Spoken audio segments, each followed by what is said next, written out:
السلام عليكم. لا تنسوا الإعجاب بالفيديو والاشتراك في القناة تشجيعا لنا لنستمر بنشر المزيد إن شاء الله. اپنے دعوت خطاب دیتا ہوں ہمارے معزز مہمان خصوصی جو ہزارہ سے تشریف لائے ہوئے ہیں محترم فضیلت الشیخ عبد المقیت صاحب حفظہ اللہ ورعاہ کہ وہ آئے قرآن و سنت کی روشنی میں چند کلمات ارشاد فرمائے. محترم شیخ عبد المقیت صاحب حفظہ اللہ.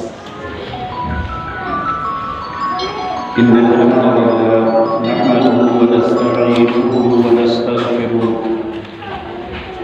ونعوذ بالله من شرور أنفسنا ومن سيئات أعمالنا. من يهده الله فلا مضل له ومن يضلل فلا هادي له. وأشهد أن لا إله إلا الله وحده لا شريك له وأشهد أن محمدا عبده ورسوله. اللهم صل على محمد وعلى آل محمد كما صليت على إبراهيم وعلى آل إبراهيم إنك حميد مجيد. اللهم بارك على محمد وعلى آل محمد كما باركت على إبراهيم وعلى آل إبراهيم إنك حميد مجيد. أما بعد فإن خير الحديث كتاب الله وخير الهدي هدي محمد صلى الله عليه وسلم وشر الأمور محدثاتها وكل محدثة بدعة وكل بدعة ضلالة وكل ضلالة في النار. أما بعد فأعوذ بالله السميع العليم من الشيطان الرجيم من همزه ونفخه ونفثه. ومن أحسن قولا ممن دعا إلى الله وعمل صالحا وقال إنني من المسلمين. اللہ تبارک و تعالی نے انسان کو اپنی عبادت کے لیے پیدا فرمایا ہے اور عبادت کے طریقے سلیقے سکھلانے کے لیے اللہ تبارک و تعالی نے اپنے انبیاء اور رسل کو مبعوث فرمایا ہے کیونکہ انسان کتنا ہی صاحب علم کیوں نہ ہو، سمجھدار، دور اندیش اور فہم و فراست کا مالک کیوں نہ ہو،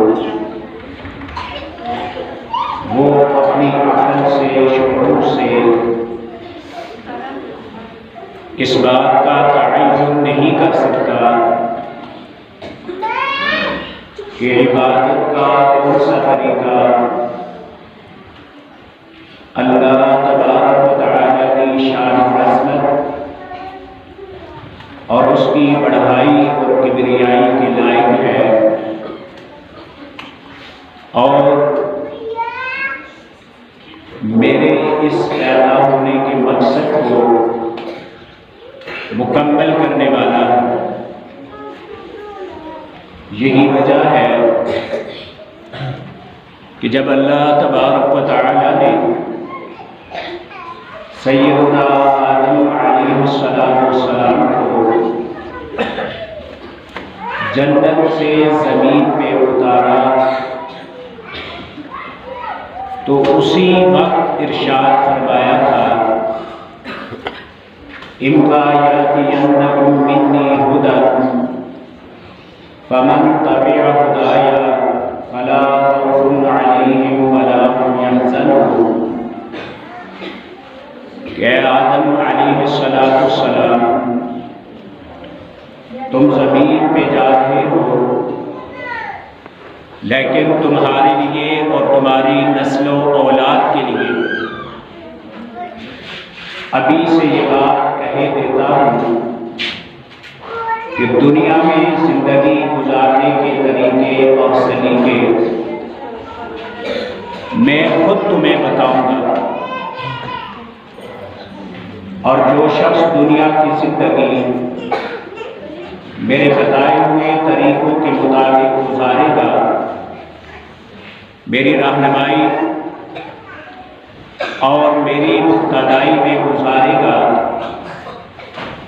اس کے لیے نہ کوئی خوف ہوگا نہ اس کے لیے کوئی غم ہوگا۔ تو یہ پابندی اللہ نے اسی دن سے ہمارے اوپر عائد فرما دی تھی جس دن اللہ نے ہمیں جنت سے زمین پہ اتارا تھا، اور پھر عبادت کے طریقے سلیقے سکھانے کے لیے اللہ تبارک و تعالی نے اپنے انبیاء اور رسل کا سلسلہ سیدنا آدم علیہ السلام سے شروع فرمایا، اور ہمارے نبی آخری نبی محمد کریم صلی اللہ علیہ وسلم پر ختم فرمایا۔ جتنے بھی انبیاء اور رسل اللہ نے مبعوث فرمائے، سب کی بنیادی دعوت کا مرکز اور محور ایک ہی تھا،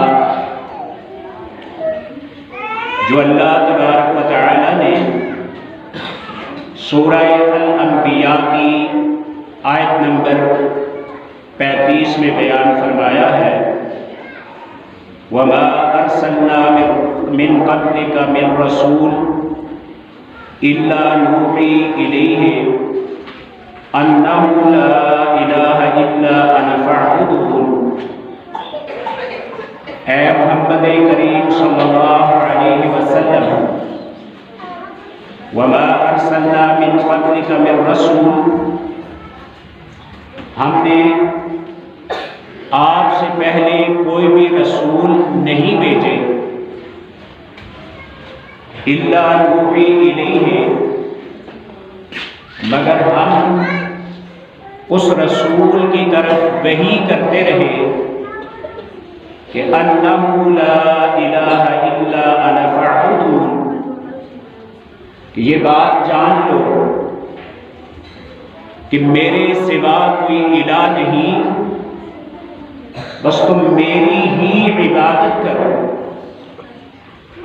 سارے انبیاء اور رسل کے متعلق اللہ تبارک و تعالی نے یہ بیان فرمایا، ان کی طرف ہم نے صرف ایک ہی بنیادی چیز وحی کی، ان سب کی دعوت کا مرکز اور محور ہم نے ایک ہی بنایا، اور وہ کیا ہے؟ لا الہ الا انا فاعبدون، کہ میرے سوا کوئی الہ نہیں، بس تم میری ہی عبادت کرو۔ تو یہ انبیاء علیہم السلام کی دعوت کا بنیادی مرکز اور محور ہے۔ پھر اللہ تبارک و تعالی نے قرآن کریم کی سورہ الاعراف کی آیت نمبر 59 سے لے کر آیت نمبر 85 تک مختلف انبیاء اور رسل کا ذکر فرمایا۔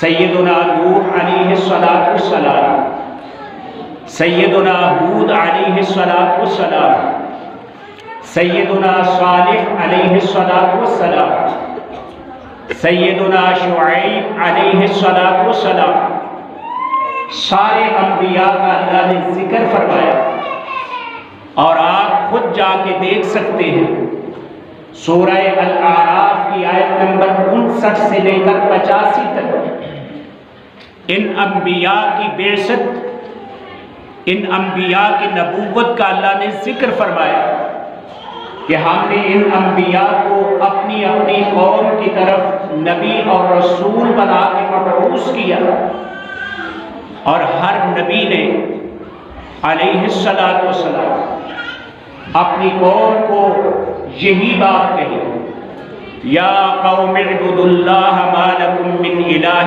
غیرہ، اے میری قوم ایک اللہ کی عبادت کرو، تمہارے لیے اس اللہ کے سوا کوئی الہ نہیں ہے۔ تو سب انبیاء، سب رسل علیہم الصلاۃ والسلام کی دعوت یہی تھی کہ اے میری قوم کے لوگوں، ایک اللہ کی عبادت کرو، اس کے سوا کسی اور کی عبادت نہ کرو، اور یہی دعوت ایک مومن مسلم کی ہونی چاہیے، یہی دعوت انبیاء کے ورثاء کی ہونی چاہیے، اس لیے کہ دنیا میں اس سے بڑی دعوت کوئی نہیں ہو سکتی، دنیا میں اس سے بڑی ندا اور پکار کوئی نہیں ہو سکتی، اور اس داعی سے بڑا داعی، اس داعی سے اچھا داعی کوئی نہیں ہو سکتا، جو داعی ایک اللہ کی طرف بلاتا ہو لوگوں کو۔ یہی بات اللہ تبارک و تعالی نے سورہ حامیم السجدہ میں بیان فرمائی ہے، وَمَنْ أَحْسَنُ قَوْلًا مِّمَّنْ دَعَا إِلَى اللَّهِ وَعَمِلَ صَالِحًا وَقَالَ إِنَّنِي مِنَ الْمُسْلِمِينَ، فرمایا وَمَنْ أَحْسَنُ قَوْلًا مِّمَّنْ دَعَا إِلَى اللَّهِ، اس آدمی سے اچھی بات کس کی ہو سکتی ہے؟ کیا مطلب؟ یہ استفہام انکاری ہے، مطلب یہ ہے کہ اس آدمی سے اچھی بات کسی کی نہیں ہو سکتی، سب سے اچھی بات، سب سے اعلیٰ بات، سب سے بلندتر بات، سب سے قیمتی بات، سب سے شان و عظمت والی بات اس آدمی کی ہوتی ہے۔ دعا الی اللہ، جو آدمی اللہ کی طرف بلاتا ہے، اللہ کی طرف دعوت دیتا ہے، اور دعوت ہی نہیں بلکہ فرمایا وعامل صالحا، اللہ کی طرف دعوت دی اور خود بھی نیک اعمال کیے، وقال اننی من المسلمین، اور اس نے کہا کہ بے شک میں جو ہوں، میں فرما برداری کرنے والوں میں سے، مسلمانوں میں سے ہوں۔ تو سب سے بڑی دعوت، سب سے اچھی دعوت، سب سے اعلیٰ دعوت، سب سے بلندتر دعوت اور سب سے پیاری دعوت اللہ کی طرف دعوت دینا ہے، اور یہی ہماری دعوت کا محور اور مرکز ہے، اور ایک داعی کی دعوت کا محور و مرکز یہی ہونا چاہیے۔ اللہ تبارک و تعالی نے قرآن کریم کی سورہ آل عمران کی آیت نمبر 180 میں، آیت نمبر 180 میں ارشاد فرمایا، ما کان لبشر ان یؤتیہ اللہ الکتاب والحکم والنبوہ ثم یقول للناس کونوا عبادا لی من دون اللہ۔ کسی انسان کے لیے یہ لائق نہیں ہے، کسی بشر کے لیے یہ لائق نہیں ہے کہ اللہ تبارک و تعالی اس کو علم دے، سمجھ دے، فہم و فراست دے، اور علم یا اقتدار کے کسی بلند و بالا مقام اور مرتبے پر پہنچا دے۔ کتنی باتیں اللہ تبارک و تعالی نے ذکر کی. ان یؤتیہ اللہ الکتاب، کہ اللہ تبارک و تعالی اس کو کتاب عطا کرے. کتاب ایک تو انبیاء کو اللہ تبارک و تعالی عطا فرماتے ہیں، مراد اس سے انبیاء بھی ہیں کہ اللہ نے ان پر اپنی کتب نازل فرمائی، اور اسی وساطت سے وہ علماء کے جن کو اللہ نے اپنی کتاب کا علم دیا ہے وہ بھی اس میں آتے ہیں کہ اللہ تبارک و تعالی ان کو کتاب کا علم دے. دوسرے نمبر پر والحکم، اور حکم عطا کرے. حکم کا مطلب کیا ہے؟ عام طور پر اس کا معنی اقتدار کیا جاتا ہے کہ ہم اس کو حکومت دیں، اقتدار دیں، والنبوت، اور نبوت دیں. اور یہ بات واضح ہے، علماء بیٹھے ہیں کہ دنیا میں ایک انسان کے لیے سب سے بڑا اور بلند تر مرتبہ نبوت کا ہے، اور پھر دنیاوی اقتدار میں حکومت کا مرتبہ ہے، علم کا مرتبہ ہے. اللہ نے تینوں مراتب کا ذکر کیا کہ میں ان کو کتاب دوں، علم دوں، حکومت دوں، اور میں ان کو نبوت دوں. تو کسی بشر کے لائق نہیں ہے کہ ثم یقول للناس کونوا عبادا لی من دون اللہ، پھر وہ لوگوں کو اپنی عبادت کی طرف دعوت دے، اپنی عبادت کی طرف بلائے، یا اللہ کے سوا کسی اور کی عبادت کی طرف بلائے. یہ کسی بشر کے لائق نہیں ہے کہ وہ کتنے بڑے مقام اور مرتبے پہ پہنچ جائے، اقتدار اس کو حاصل ہو جائے، علم اللہ اس کو عطا کر دے، اور بڑے سے بڑے عہدے اور طاقت و قوت اس کو دے دے. اس کے لائق نہیں ہے کہ وہ کسی کو اللہ کے سوا کسی اور کی عبادت کے لیے بلائے. اس لیے کہ اس دعوت سے بڑی دعوت کوئی نہیں کہ لوگوں کو اللہ کی طرف بلایا جائے، کہ یہ دعوت انبیاء اور رسل کی دعوت تھی. یہ دعوت ہمارے آخری نبی محمد کریم صلی اللہ علیہ وسلم کی دعوت ہے کہ آپ علیہ السلام نے ساری زندگی لوگوں کو اللہ کی طرف بلایا ہے. اور جو دعوت محمد کریم صلی اللہ علیہ وسلم نے لوگوں کو دی، آج بھی ہم سمجھتے ہیں، ہم کلمہ پڑھنے والے، اپنے آپ کو مومن و مسلم کہلانے والے، اسلامی معاشرے میں، اسلامی ملکوں میں، اسلامی خاندانوں میں رہنے والے، میں پورے یقین اور اعتماد سے کہتا ہوں کہ آج بھی اگر وہ دعوت لوگوں کو صحیح معنوں میں دی جائے تو اس اسلامی معاشرے میں بھی لوگ ہمیں پتھر مارنے کے لیے تیار ہو جائیں. کہ جن لوگوں کو محمد کریم صلی اللہ علیہ وسلم نے دعوت توحید دی، اللہ کی طرف ان کو بلایا، وہ لوگ کوئی ایسے نہ تھے کہ جو اللہ کو نہیں مانتے تھے، وہ اللہ کو ماننے والے تھے، الہ مانتے تھے، معبود مانتے تھے، حاجت روا مشکل کشا مانتے تھے، اور پیدا کرنے والا خالق مانتے تھے، رزق دینے والا رزاق مانتے تھے، اپنی تمام تر قوتوں، صلاحیتوں، ہمتوں اور طاقتوں کا مالک مانتے تھے، اپنے ہر کام کا مدبر وہ اللہ کو مانتے تھے. قرآن کریم میں اللہ تبارک و تعالی نے سورہ یونس کی آیت نمبر 31 میں ارشاد فرمایا، اے میرے محبوب پیغمبر محمد مصطفیٰ صلی اللہ علیہ وسلم، قل من یرزقکم من السماء والارض ام من یملک السمع والابصار ومن یخرج الحی من المیت يخرج الميت من الحي ومن يدبر الامر فسيقولون الله.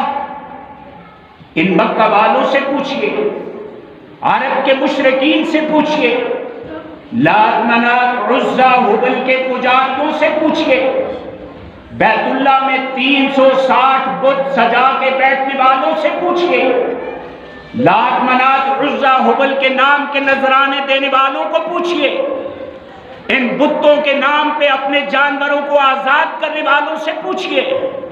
کیا پوچھئے؟ مَن يَرْزُقُكُم مِّنَ السَّمَاءِ وَالْأَرْضِ، کہ تمہیں آسمان سے اور زمین سے رزق کون عطا کرتا ہے. پھر ان کو پوچھئے اَمَّن يَمْلِكُ السَّمْعَ وَالْأَبْصَارَ، کہ تمہارے کانوں اور تمہاری آنکھوں کا مالک کون ہے؟ یہ بینائی دینے والا، یہ قوت سنوائی عطا کرنے والا کون ہے؟ ان سے پوچھو. وَمَن يُخْرِجُ الْحَيَّ مِنَ الْمَيِّتِ وَيُخْرِجُ الْمَيِّتَ مِنَ الْحَيِّ. ان کو پوچھو کہ زندہ سے مردہ اور مردہ سے زندہ کون پیدا کرتا ہے. پھر ان سے پوچھو وَمَن يُدَبِّرُ الْأَمْرَ، ہر کام کی تدبیر کون کرتا ہے، مدبر الامور کون ہے؟ فَسَيَقُولُونَ اللَّهُ، یقیناً یہ کہیں گے کہ یہ سارے کام کرنے والا اللہ ہے. یہ سین مستقبل قریب کا معنی دیتا ہے، لیکن بعض اوقات یہ تاکید کا معنی بھی دیتا ہے. سَيَقُولُونَ، یقیناً یہ بات کہیں گے کہ یہ سارے اختیارات اللہ کے ہیں. فَقُلْ أَفَلَا تَتَّقُونَ، ان سے کہیے کہ جب مانتے ہو یہ سارے اختیارات اللہ کے ہیں، پھر تم تقوی اختیار نہیں کرتے، پھر اس کی توحید کو نہیں مانتے، پھر تم اس کو ایک نہیں مانتے، پھر اسی کی عبادت کیوں نہیں کرتے؟ اختلاف کیا تھا؟ وہ کیا کرتے تھے؟ ان کا عقیدہ کیا تھا؟ یہ بات قرآن کے اندر اللہ نے واضح الفاظ میں بیان فرمائی. وہ لات منات عزا ہبل کے پجاری تھے، ہر گھر میں بت سجا رکھا تھا، ہر قبیلے کا الگ تھا. بیت اللہ میں بھی 360 بت سجا رکھے تھے. لیکن وہ کیا چاہتے تھے ان سے؟ قرآن میں اللہ نے اس بارے میں 2 باتیں بیان فرمائی ہیں. ایک بات معروف ہے، اللہ قرآن کریم میں ارشاد فرماتے ہیں، وہ کہتے تھے لا ما نعبدهم الا ليقربونا الى الله زلفا، ہم ان کی عبادت صرف اس لیے کرتے ہیں کہ یہ ہمیں اللہ کے قریب کر دیں، اللہ کے قریب ہمیں کر دیں. مطلب کیا ہے کہ وہ بھی لات منات عزا ہبل کو پکار کے اللہ ہی کا قرب حاصل کرنا چاہتے ہیں. لات کو پکارے، منات کو پکارے، عزا ہبل کو پکارے، مقصد کیا ہے کہ ہم اللہ کے قریب ہو جائیں. آج کلمہ پڑھنے والا یہ بات کہتا ہے کہ ہم ان کو اس لیے پکارتے ہیں کہ ہم اللہ کے قریب ہو جائیں. ہماری ان کے آگے، ان کی اللہ کے آگے ہماری سنتا نہیں، ان کی موڑتا نہیں ہے. آج بھی اگر ہم وہ دعوت دیں جو محمد کریم صلی اللہ علیہ وسلم نے عرب کے معاشرے کو دی تھی، آج بھی لوگ ہمیں پتھر مارنے کے لیے تیار ہو جائیں. اس لیے کہ وہ بھی یہی کہتے تھے کہ ہم اللہ کا قرب چاہتے ہیں، ہم اللہ کے قریب ہونا چاہتے ہیں. لات منات عزا ہبل کو اگر ہم پکارتے ہیں تو پکارنے کا ایک ہی مقصد ہے کہ ہم اللہ کے قریب ہو جائیں. ان کی حیثیت کیا ہے ہمارے، ان کا مقام کیا ہے، مرتبہ کیا ہے؟ اللہ قرآن میں ارشاد فرماتے ہیں وہ مکہ والے، وہ عرب والے کہتے تھے ہؤلاء شفعاؤنا عند اللہ، یہ اللہ کے ہاں ہمارے سفارشی ہیں. وہ اپنے الہوں کو، اپنے معبودان باطلہ کو صرف اللہ کے ہاتھ سفارشی سمجھتے تھے. حقیقی الہ، حقیقی معبود، حاجت روا، مشکل کشا، دستگیر، وہ ایک اللہ ہی کو مانگتے تھے. اور میری بات اگر آپ کو سمجھ آ رہی ہے تو مجھے معاف کر دیجئے، اس لیے کہ کبھی سوچتا ہوں کہ آج کلمہ پڑھنے والا غیروں کی پکار میں کبھی مکہ کے عرب کے مشرکوں سے بھی آگے نکل جاتا کہ ان کے بارے میں تو قرآن میں اللہ نے فرمایا ہے اِذَا رَكِبُوا فِي الْفُلْكِ دَعَوُا اللَّهَ مُخْلِصِينَ لَهُ الدِّينَ، کہ جب کشتی میں سوار ہوتے ہیں، کشتی ڈولنے لگتی ہے، ان کو پانی میں غرق ہونا، ڈوبنا آنکھوں کے سامنے دکھائی دیتا ہے، اس وقت یہ غیروں کو بھول جاتے ہیں، یہ غیروں کا نام نہیں لیتے. دعوا اللہ مخلصین لہ الدین، ایک اللہ کو پکارتے ہیں، اس کے لیے دین کو خالص کرتے ہوئے. کیا بتائیں؟ اس کے لیے پکار کو، ندا کو خالص کرتے ہوئے. اور دوسرے مقام پہ اللہ قرآن میں ارشاد فرماتے ہیں کہ جب پھنس جاتے ہو تو یہ سارے تمہیں بھول جاتے ہیں، زلہ بھول جاتے ہیں، تم ان کا نام نہیں لیتے. پھنس جاؤ تو ایک اللہ کو پکارتے ہیں، لیکن جب خشکی میں اللہ ان کو لے آتا ہے نجات دے کے، فَلَمَّا نَجَّاهُمْ إِلَى الْبَرِّ، جب پانی سے نکل کے خشکی پہ آتے ہیں، اِذَا هُمْ يُشْرِكُونَ، پھر نام غیروں کے لیتے ہیں، لیکن پھنس جائیں تو ایک اللہ کو پکارتے ہیں. آج ہم ہیں کہ اپنی کشتیاں پار لگانے کے لیے، بیڑے پار لگانے کے لیے ہم نے غیر مقرر کیے ہوئے. پھنس بھی جائیں مشکل میں تو غیر کا نعرہ زبان پہ آتا ہے. صحیح مسلم میں ہے، عرب کے مشرک بھی جب حج یا عمرہ کے لیے آتے تلبیہ پکارتے، اور تلبیہ کیا پکارتے؟ لبیک اللہم لبیک، حاضر ہوں اے اللہ، حاضر ہوں. پھر کہتے لا شریک لک، اللہ تیرا کوئی شریک نہیں ہے. اللہ کے نبی صلی اللہ علیہ وسلم سنتے اور فرماتے قط قط، یہیں پہ بس کرو، بس جو کہہ چکے ہو، جس بات کا اقرار کر چکے ہو، اس بات پہ بس کرو، آگے نہ بڑھو. کہ لا شریک لک، تیرا کوئی شریک نہیں ہے. وہ بھی کہتے تھے اپنے تلبیے میں، عرب کے مشرک بھی کہتے تھے لا شریک لک، تیرا کوئی شریک نہیں ہے اللہ. لیکن آگے کیا کہتے ہیں؟ الا شریکا تملکہ وما ملک، وہ شریک ہے تیرا کہ جس شریک کا بھی مالک تو ہے، وما ملک، اور جو چیز اس شریک کی ملکیت میں ہے اس کا مالک بھی تو ہے. عربی جاننے والے اس بات کو اچھی طرح سمجھ سکتے ہیں. الا شریکا تملکہ وما ملک، کہ اللہ تیرا کوئی شریک نہیں. ہاں جن کو ہم تیرا شریک بناتے ہیں ان کا مالک بھی تو ہے، اور ان کے سارے اختیارات کا مالک بھی تو ہے. پھر ان سے نبی کریم صلی اللہ علیہ وسلم کیا بنواتے تھے؟ اللہ کو وہ مانتے ہیں، اللہ خالق ہے، مالک ہے، رازق ہے، مدبر ہے، ہمارے کانوں کا، ہمارے آنکھوں کا، ہماری آنکھوں کا مالک ہے. اور اس کو الہ و معبود مانتے تھے. جھگڑا کیا تھا؟ اختلاف کیا تھا؟ مسند احمد میں امام احمد رحمہ اللہ نے، اور امام نسائی نے سنن نسائی میں، امام ابن حبان نے صحیح ابن حبان میں، امام حاکم نے مستدرک حاکم نے سیدنا عبداللہ بن عباس رضی اللہ تعالی عنہما سے نقل کیا کہ نبی کریم صلی اللہ علیہ وسلم کے چچا ابو طالب بیمار ہو گئے. آپ بھی ان کی عیادت کے لیے تشریف لے گئے. سرداران قریش بھی موجود ہیں. فرماتے ہیں ابو طالب کے سر کی جانب ایک نشست کی جگہ تھی, ایک بیٹھنے کی جگہ تھی. ابو جہل وہاں جا بیٹھا اور کہنے لگا ابو طالب یہ آپ کا بھتیجا ہماری مخالفت کرتا ہے, ہمارے بتوں کو برا بھلا کہتا ہے, وہ نہیں مان.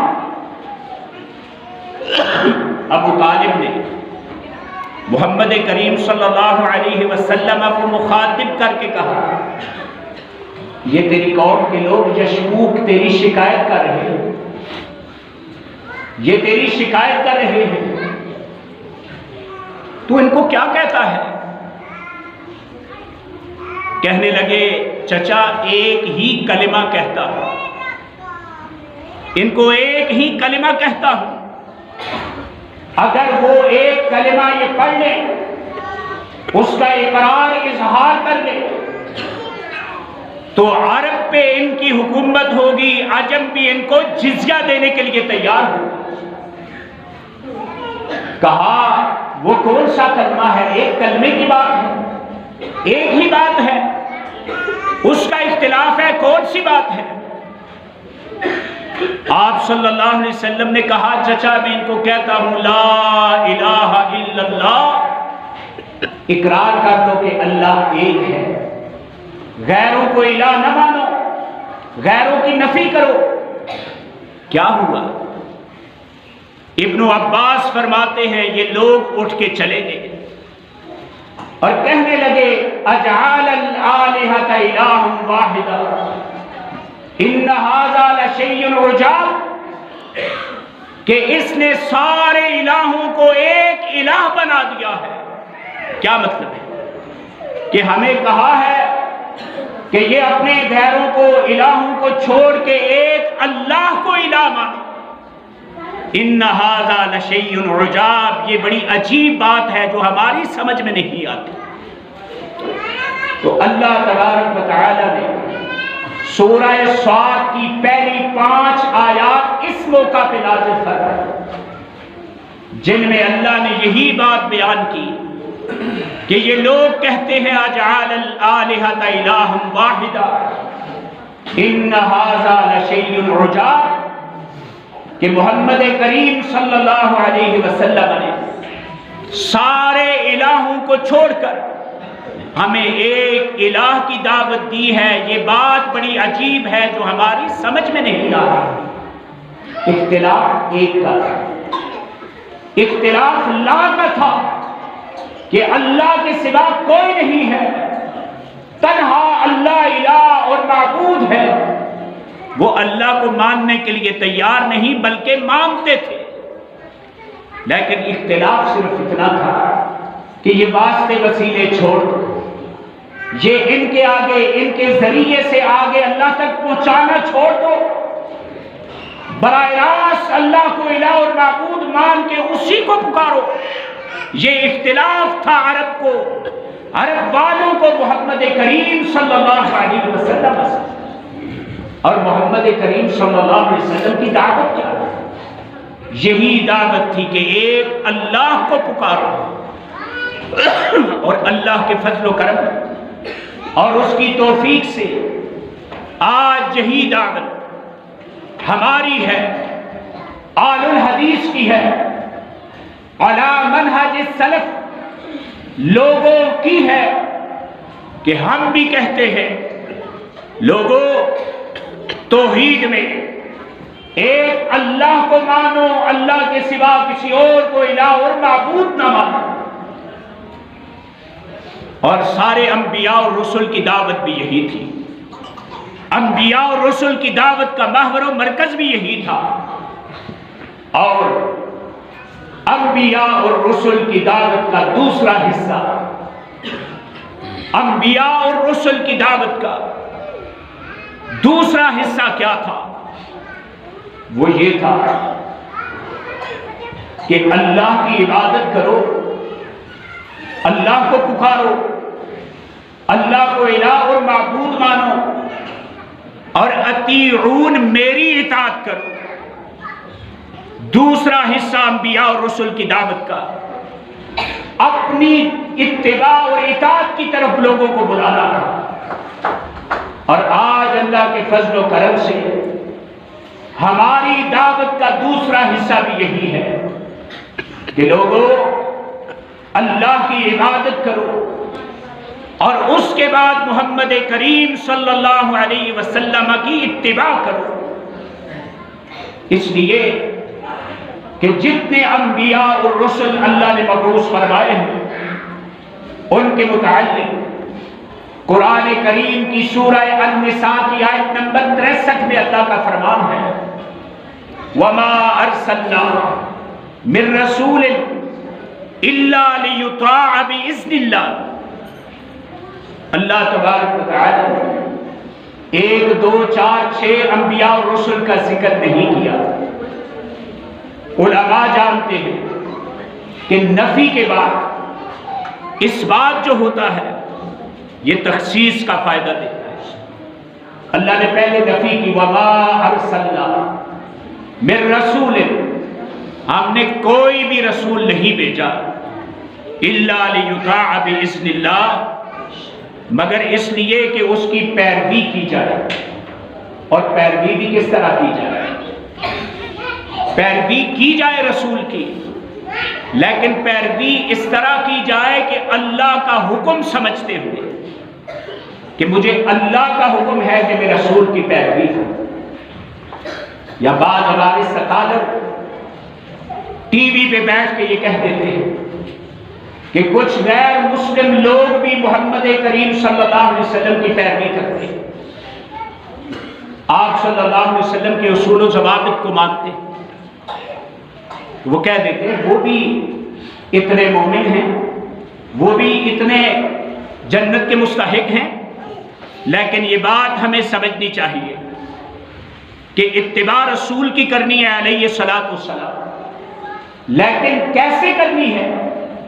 اس رسول کو ایک قانون دان سمجھ کے نہیں، صرف ایک مصلح سمجھ کے نہیں، بلکہ اس کی پیروی کرنی ہے اللہ کا رسول سمجھ کے، اور لِيُطَاعَ بِإِذْنِ اللَّهِ، اللہ کا حکم سمجھ کے کہ مجھے اللہ کا حکم ہے میں رسول کی پیروی کروں، تو اس کو رسول سمجھ کے اور پھر اللہ کا حکم سمجھ کے جو رسول کی پیروی کرتا ہے وہ آدمی مومن مسلم کہلانے کے حقدار ہے، اور وہ آدمی متبع رسول ہونے کے لائق اور قابل ہے۔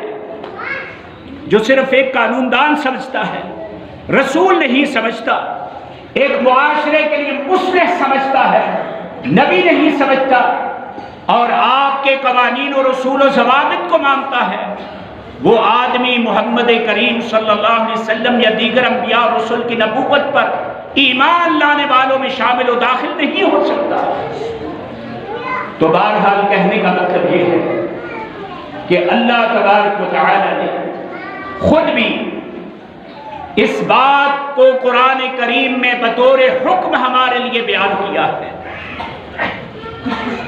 کہ تمہاری نجات صرف اس بات میں ہے کہ تم میرے نبی صلی اللہ علیہ وسلم کی پیروی کرو۔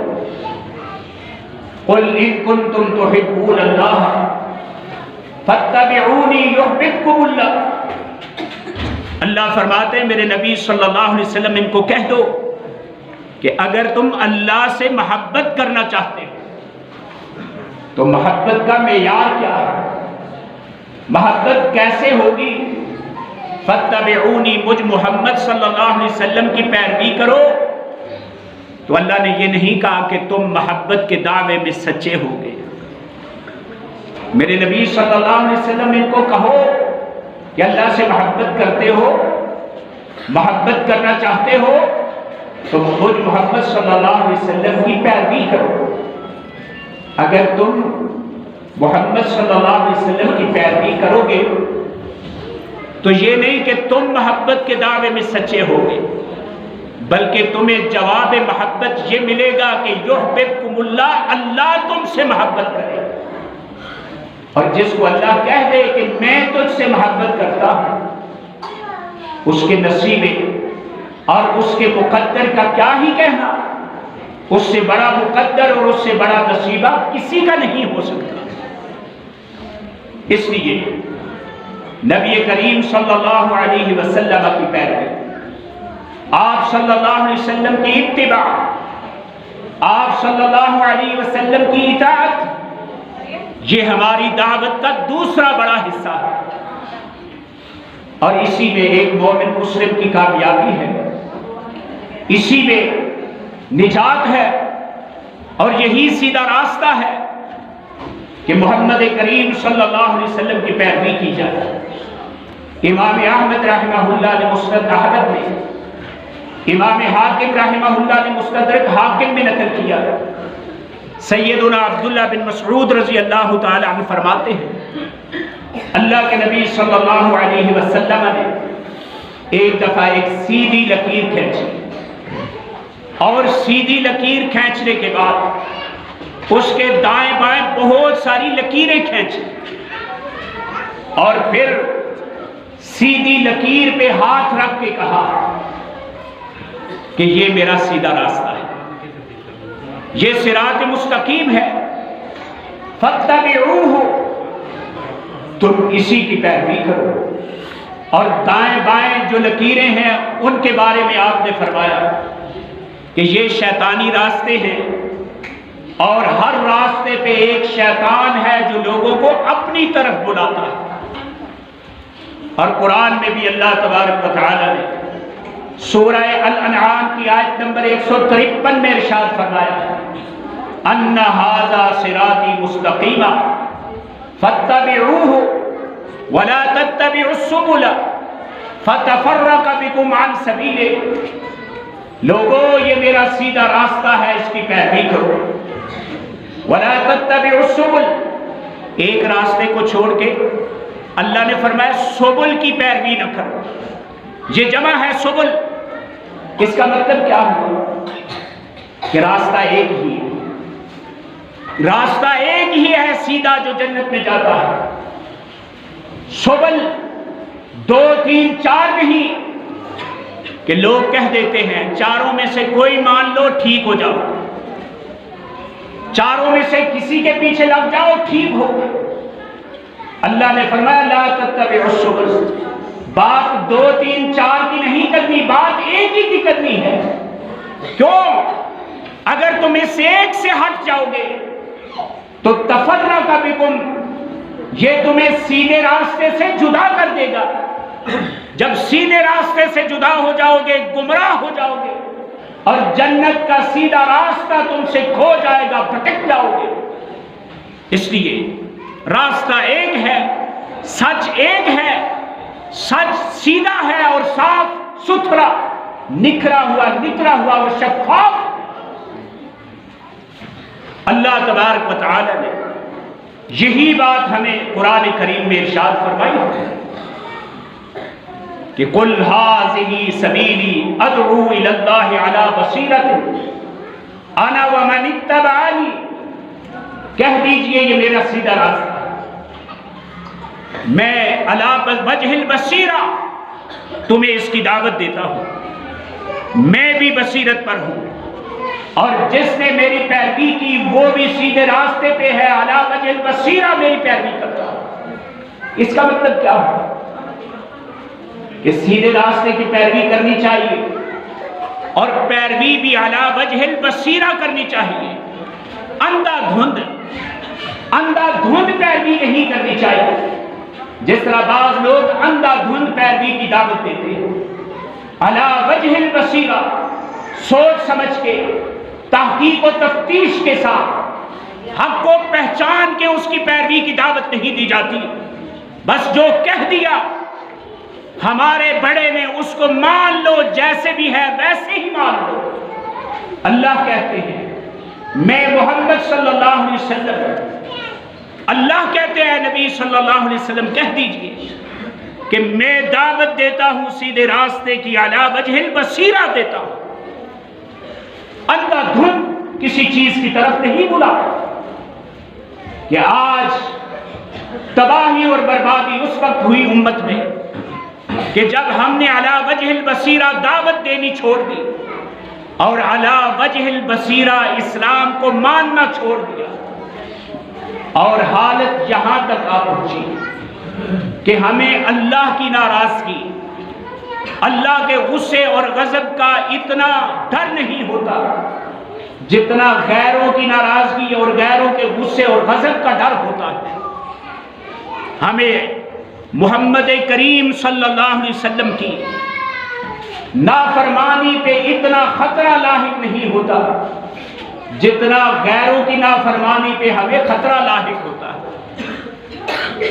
امام بہقی رحمہ اللہ نے سنن کبریٰ میں نقل کیا ہے، زکریا بن عدی فرماتے ہیں عبداللہ بن مبارک رحمہ اللہ کوفہ میں تشریف لائے، ہم وکیع بن جراح رحمہ اللہ کے ساتھ عبداللہ بن مبارک رحمہ اللہ کے پاس چلے گئے۔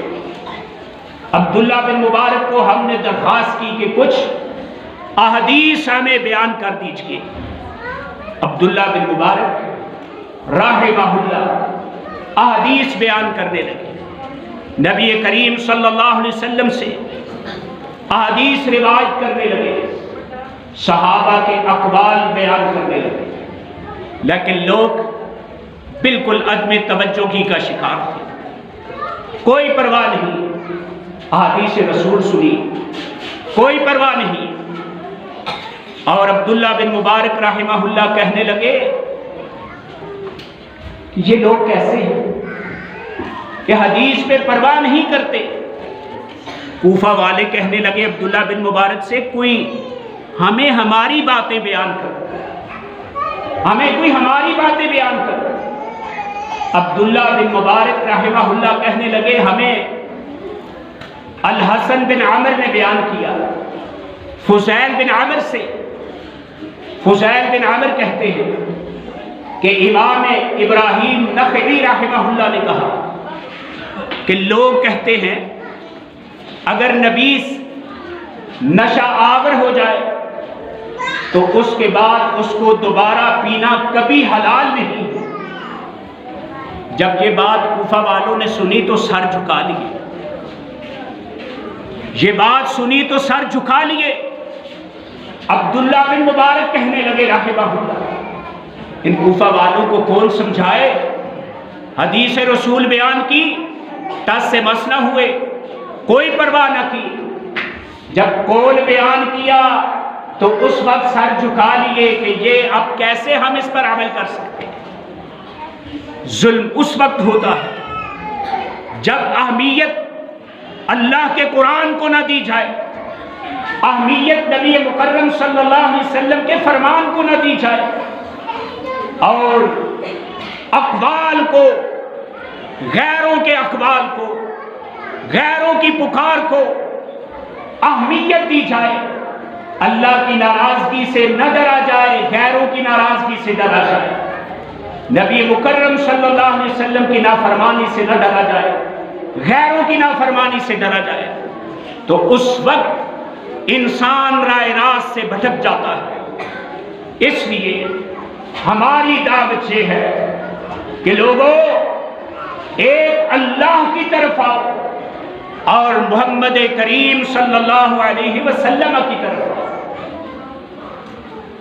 آؤ، اور اللہ کی طرف آتے ہوئے درمیان میں واسطے وسیلے چھوڑ دو اور محمد کریم صلی اللہ علیہ وسلم کی اتباع اور پیروی کرتے ہوئے درمیان کے واسطے وسیلے چھوڑ دو۔ آپ صلی اللہ علیہ وسلم نے فرمایا تھا، مستدرک حاکم میں موجود ہے کہ میں تم میں ایسی چیزیں چھوڑ کے جا رہا ہوں کہ انہیں تصمتم بھی لن تضلوا، اگر تم نے اس کو مضبوطی سے پکڑ لیا تو کبھی گمراہ نہ ہوگے۔ وہ کیا ہے؟ ایک اللہ کی کتاب ہے اور دوسری چیز محمد مصطفیٰ صلی اللہ علیہ وسلم کی سنت اور آپ صلی اللہ علیہ وسلم کی حدیث ہے۔ اس لیے ہمیں ایک اللہ کی توحید کی طرف دعوت دینی چاہیے اور محمد کریم صلی اللہ علیہ وسلم کی اتباع اور پیروی کی طرف دعوت دینی چاہیے۔ اور یہی سب سے بڑا علم ہے، یہی سب سے بڑی دولت ہے، یہ ہمارے علم کی بنیاد ہے، یہ ہماری تدریس کی بنیاد ہے، یہ ہماری تربیت کی بنیاد ہے۔ اللہ تبارک و تعالی سے التجا ہے، اللہ تبارک و تعالی ہمیں کتاب و سنت کو صحیح معنوں میں سمجھ کر اس کے مطابق اپنا عقیدہ اور عمل بنانے کی توفیق عطا فرمائے، اور اللہ تعالی جب تک ہمیں زندہ رکھے، کتاب و سنت پر زندہ رکھے، اور ہمیں توفیق بخشے کہ ہم لوگوں کو کتاب و سنت کی دعوت دیتے رہیں۔ اور میں آخر میں اللہ تبارک و تعالی سے التجا کرتا ہوں، شاید میری اور آپ کی زبان کا ایک فرق ہے، بعض لوگ اچھی طرح میری بات کو نہ سمجھ پائے ہوں، لیکن اصل جو چیز ہے وہ یہ ہے کہ یہ ادارہ اللہ تبارک و تعالی کی توفیق سے اور اس کے فضل سے اللہ نے اس جگہ کو مسجد کے لیے منتخب کیا اور چنا ہے، اور یہ جگہ سب سے اللہ کو زیادہ محبوب اور پیاری ہے کہ احب البلاد الی اللہ مساجدھا، جہاں اللہ کے گھر مساجد تعمیر ہوتی ہیں ان جگہوں سے زیادہ محبوب جگہ اللہ کو کوئی نہیں ہو سکتی۔ پھر اس کے بعد یہاں اللہ کا قرآن اور نبی صلی اللہ علیہ وسلم کا فرمان پڑھنے پڑھانے کے لیے ایک ادارے کا آغاز کیا گیا ہے، جامعہ دارالسلام، جامعہ دارالسلام اہل الحدیث کے نام۔ ہمارے بھائی، ہمارے بیٹے روحانی مولانا نعیم اللہ صاحب حافظہ اللہ، مولانا خلیل اللہ صاحب حافظہ اللہ، مولانا جعفر شیر حافظہ اللہ، عزیز اسامہ حافظہ اللہ، یہ سارے اس وجہ سے کہ آج ہمارے استاد ہیں جی، ہم کوئی کام کر رہے ہیں، آپ آ کے دیکھیں، مجھے تو صرف اس لیے اصل میں بلایا کہ ہم یہ دیکھیں ہم کیا کر رہے ہیں اور ہمارے شاگرد کیسے ہیں۔ اللہ کے فضل و کرم سے یہ میری بائیں جانب کتنے نورانی چہرے آپ کو نظر آتے ہیں، آپ ان کو بھی دیکھیں، اور دوسرے بھی بچے یہاں بیٹھے ہوئے ان میں بھی دیکھیں، آپ کو فرق انشاءاللہ واضح نظر آئے۔ تو اللہ تبارک و تعالی سے دعا ہے کہ ہمارے بزرگ فضیلت الشیخ مولانا عبدالسلام حافظہ اللہ نے جس مسجد کی بنیاد رکھی، آج ان کے فرزندان اس کو پروان چڑھانے کے لیے محنت اور کوشش کر رہے ہیں۔ میں اللہ تعالیٰ سے التجا کرتا ہوں، اللہ تعالیٰ اس محنت اور کوشش میں اخلاص پیدا فرمائے، کسی قسم کی ریاکاری اور تکبر و غرور سے ہمیں اور ان سب بھائیوں اور بزرگوں کو محفوظ فرمائے۔ اور میں گزارش کروں گا یہاں کے ان لوگوں سے کہ جو لوگ اللہ نے ان کو مال و دولت سے نوازا ہے، صاحب ثروت لوگ ہیں، دیکھیں دو حصے ہوتے ہیں، ایک انسان جسمانی علمی محنت کرتا ہے اور ایک اس کے لیے وسائل مہیا کرنا ہے۔ تو اگر کچھ لوگ خود تعلیم و تعلم کے کام کو اختیار نہیں کر سکتے، پڑھنے اور پڑھانے کے کام کو اختیار نہیں کر سکتے، تو کم از کم پڑھنے اور پڑھانے والوں کے لیے وسائل کی کوشش کریں۔ یاد رکھیں بات لمبی ہو جاتی ہے، قرآن کریم میں اللہ تبارک و تعالی فرماتے ہیں کہ ہم نے اے آخری نبی محمد کریم صلی اللہ علیہ وسلم کی امت تمہیں معتدل امت بنایا ہے، عدل والی اعتدال والی امت بنایا ہے، کیوں؟ لِتَكُونُوا شُهَدَاءَ عَلَى النَّاسِ، تاکہ تم لوگوں پہ گواہ ہو۔ اب مفسرین نے بہت سارے اس کے معانی بیان کیے ہیں کہ امت محمدیہ صلی اللہ علیہ وسلم یہ تین طرح سے گواہ ہے لوگوں پر، ان میں سے صرف ایک بات میں یہاں بیان کرنا چاہتا ہوں کہ بعض مفسرین فرماتے ہیں کہ امت اس بات پہ گواہ ہوگی کہ اے اللہ، جب ہم دنیا سے آئے تو ہم نے تیرا دین اپنے پچھلوں کو پہنچا دیا تھا، اس بات کی گواہی دے کہ ہم تیرا دین پچھلوں کو پہنچا کے آئے ہیں، سکھا کے آئے ہیں، بتا کے آئے ہیں۔ تو اگر ہم ایسے گواہ بننا چاہتے ہیں تو پھر ہمیں یہ کوشش کرنی ہوگی کہ اللہ کا یہ پیغام، اللہ کی یہ کتاب، نبی صلی اللہ علیہ وسلم کی یہ حدیث ہم اپنی پچھلی نسل کو پہنچانے کے لیے کوشش کریں۔ جو تعلیم و تعلم، پڑھنے اور پڑھانے کے اعتبار سے کوشش کر سکتا ہے، وہ پڑھے، پڑھائے، سیکھے، سکھلائے، لوگوں تک پھیلائے، اور جو وسائل مہیا کر سکتا ہے وہ وسائل مہیا کرے، اور اس کی بنیاد خلوص پر ہونی چاہیے، اس کی بنیاد للہیت پر ہونی چاہیے، اس کی بنیاد اپنا سکہ جمانے اور منوانے کے لیے نہیں ہونی چاہیے۔ اللہ تبارک و تعالیٰ سے دعا ہے اللہ ہمیں ایسا بنائے کہ ہم بھی کہہ سکیں اللہ ہم تیرا پیغام اپنی پچھلی نسل تک پہنچا کے آئے تھے، کہ ہمارے بعد والے یہ گلہ نہیں کر سکتے کہ ہمیں کسی نے بتایا نہیں، ہم تک اللہ کا پیغام پہنچا نہیں ہے۔ اللہ تبارک و تعالیٰ سے دعا ہے اللہ اس مسجد کو تا قیامت آباد رکھے، اور یہ جو ادارہ قائم ہوا ہے اللہ تعالیٰ اس کو بھی تا قیامت آباد رکھے اور اس میں ترقی عطا فرمائے، اور جس نے اس کی بنیاد رکھی وہ جتنے بھی بھائی بزرگ ہیں اللہ تعالیٰ سے التجا ہے اللہ ان کو شان و عظمت عطا کرے، اور ان کے جو پریشانی اور دیگر معاملات ہیں اللہ ان میں آسانی فرمائے، اور جو بھی اس میں تعاون کر رہے ہیں جانی، مالی، اخلاقی، کسی بھی اعتبار سے اللہ تعالیٰ سے دعا ہے اللہ ان کا تعاون قبول فرمائے، اور اللہ تعالیٰ ان کی پریشانیاں دور فرمائے، اور اللہ ان کے گھروں میں خیر و برکت عطا فرمائے۔ سبحانک اللہم و بحمدک اشہد دعوت اہل حدیث ٹی وی کی منفرد اسلوب اور مستند معلومات پر مبنی بے شمار دینی اور تعلیمی ویڈیوز دیکھنے کے لیے ہمارا چینل سبسکرائب کیجیے، اور ہماری نئی ویڈیوز سے اپڈیٹ رہنے کے لیے بیل آئیکن پر کلک کیجیے۔